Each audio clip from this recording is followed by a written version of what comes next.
Karena tidak mungkin operasi besar-besaran tersebut dilakukan oleh polisi tanpa ada restu dari Bapak Presiden, dan akhirnya membuahkan hasil yang sangat besar.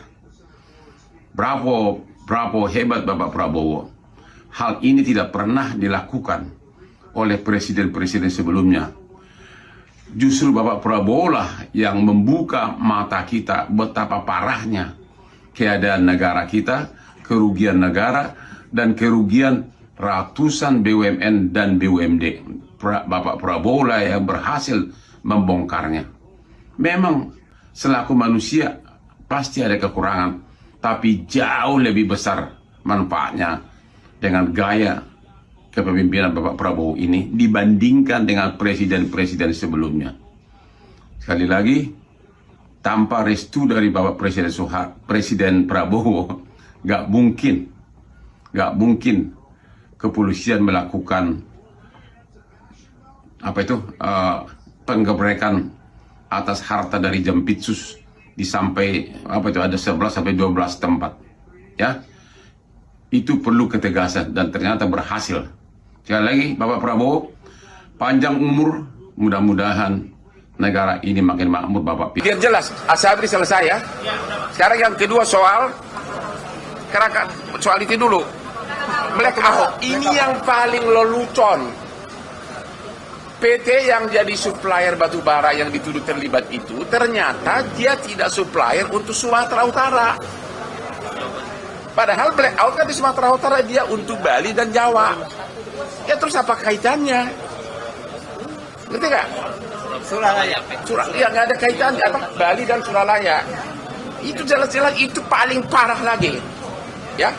Ya dituduh, dan kerugian 5 triliun dari mana? Orang cuma 2 malam belum pernah dihitung.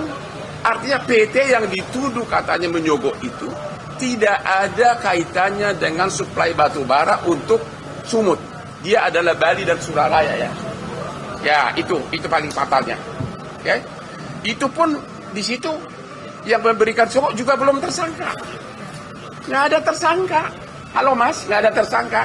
Kemudian kasus ketiga yang kasus Krakatau Steel juga nggak ada tersangka. Itu adalah PT swasta yang punya hutang kepada anak perusahaan Krakatau Steel. Hutangnya masih ada, belum ada keuangan negara yang dirugikan. Jadi benar-benar nggak ada. Karena agar gerak cepat, saya akan terangkan mulai yang poin lain ya. Ya sekarang kenapa seorang Hotman Paris yang sudah sukses mau? Ingat, saya 25 tahun sebagai pengacaranya Prabowo.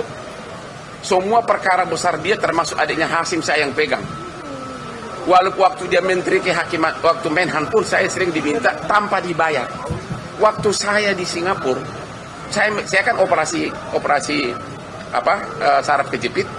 Jadi saya benar-benar nggak bisa bergerak karena 2 hari harus itu. Saya melihat benar-benar saya merasa miris. Karena apa? Jampitsus itu adalah yang dibanggakan oleh Presiden Prabowo karena dengan dia mendapatkan, negara mendapatkan sebagai Satgas PKH 300 triliun. Kemudian dalam 1 tahun. Kemudian pengembalian kerugian negara dapat 130 triliun. Sudah 430 triliun kembali dibanggakan oleh Presiden. Bayangin orang yang kebanggaannya Presiden tiba-tiba dikriminalisasi, bahkan tanpa pamit sama Presiden. Karena waktu saya di Singapura saya bikin akun bahwa nggak mungkin Presiden nggak tahu. Ternyata enggak.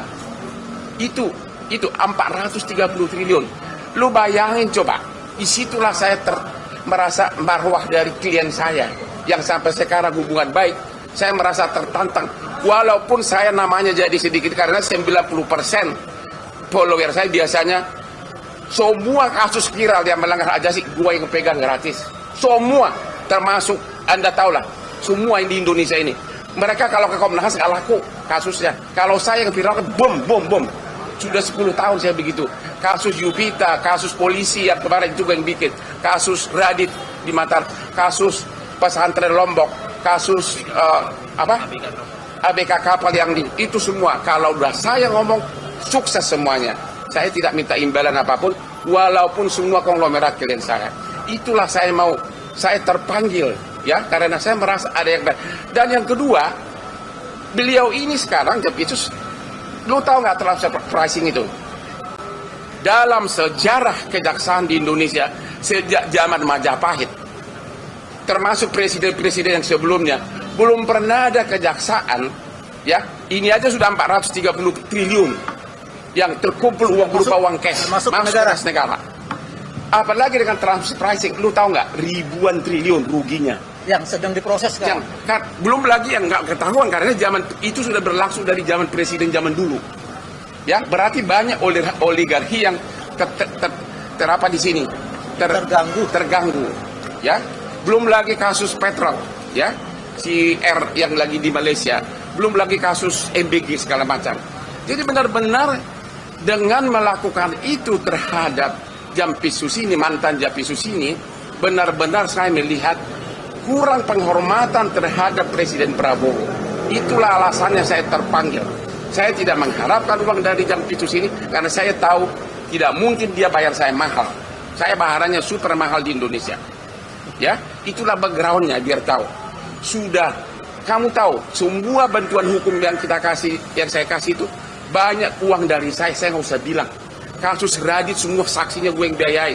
Kasus ABK Kapal gue yang biayai ke Komisi 3. Semua, nggak mungkin. Puluhan pengacara saya kirim. Jadi, bagi follower saya yang merasa kok Hotman sekarang jadi begitu, yang semula 95% sebagai pengagum saya, silahkan gua ambil resiko itu. Tapi di mana logikanya? Seorang bawahannya presiden, ya, justru mentersangkakan, mempermalukan bawahan yang lain yang adalah kebanggaan presiden yang telah mengembalikan uang kepada negara 430 triliun cash. Dengan cara seperti ini, dengan cara tanpa diperiksa saksi, tenggelam, bung. Anda jawab sendiri, ada apa? Memang tujuannya sudah terkabul, akhirnya dia mundur, sudah menang. Tapi hukum akan berjalan terus. Itulah background saya. Saya tidak rela marwah Bapak Presiden yang adalah klien saya dibeli mata sama adiknya Hasim. Saya tidak rela karena saya seorang pengacara, saya bebas ngomong. Jangan tanya saya cari muka. Saya tidak butuh uang-uang lagi, saya sudah kaya raya. Ya, dan semua klien saya konglomerat tanya semuanya. Perkara bisnis di Singapura, semua gue yang pegang kalau dari Indonesia. Murni benar-benar saya merasa selama saya di Opname, saya kok presiden digituin? Padahal banyak video-video dari presiden saat membanggakan uang hasil temuan dari Jampitsus, tentu dengan atasannya Jaksa Agung. Inilah, Anda sudah tahu itu, berpuluh-puluh triliun. Kok bisa orang yang tangan kanannya ini begitu saja dipermalukan, melanggar KUHAP? Kalau ada yang mengatakan itu tidak melanggar KUHAP, ayo kita sama-sama robek segala sarjana hukum kita. Benar-benar KUHAP itu tidak dipakai sama sekali. Ya, benar-benar saya merasa kok presiden digituin, padahal belum ada zaman dulu pun, sejak dari SBY, dari mulai Jokowi, kejaksaan ratusan triliun, udah 430 triliun uang cash masuk ke kas negara. Belum lagi transfer pricing itu bisa ribuan triliun. Dan siapa yang melakukan itu? Jampitsus Febri. Kok kenapa langsung lebih rendah dari tukang ayam, lebih rendah dari pencuri ayam? Andalah yang tahu apa backgroundnya. Ya, ada lagi? Apa? Emang lu fakultas hukum udah jelas lah, nggak usah pakai ditanya pasal berapa, nonjok lu ah. Udahlah, nanti kalau kamu datang ke sana, pasal berapa? Ini semua, ini mantan jaksa.